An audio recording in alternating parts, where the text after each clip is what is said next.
Bu gece yine adın düştü dilime.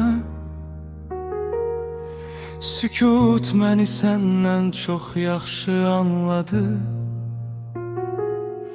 Pəncərəmdə ay səssiz dayanmışdı.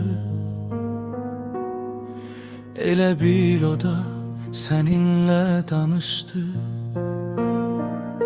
Səndən sonra öyrəndim bir həqiqəti.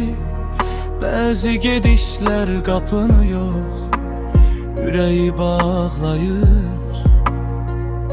İnsan bəzən əlvida demir. Sadəcə bir ömür yarımçıq qalır.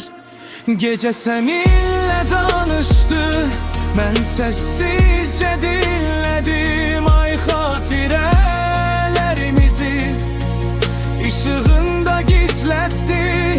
Sən uzaqda olsan da bir həqiqət dəyişmədi. Sevgi bitmir, sadəcə səsini itirir.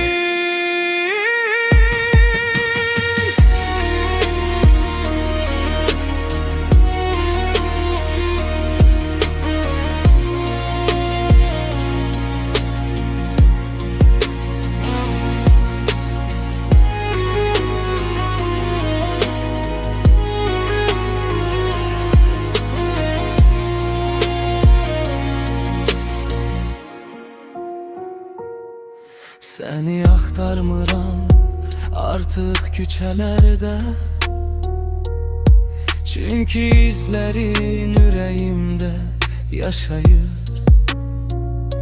Bəzən bir mahnı, bəzən bir qoxu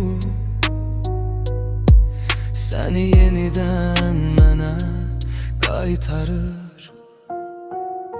Deyirlər zaman her şey değişir, bəlkə də doğrudur. Amma zaman bir şeyi bacarmır.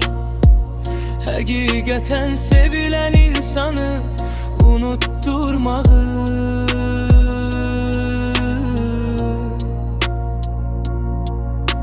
Əgər bir gün yollarımız yenə kəsişsə, heç nə soruşmayacağam. Çünkü cevabını bildiğim sualları sənə verməyə ürəyim razı olmaz.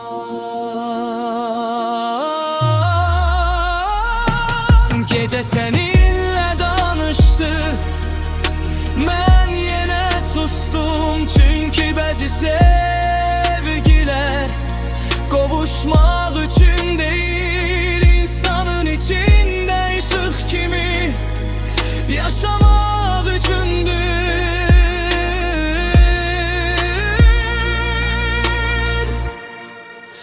Əgər bir gün göyə baxsam, bəlkə eyni ulduzu seçərim. Mən səni çağırmayacağam, amma ürəyim hər gecə adına pıçıldayacaq.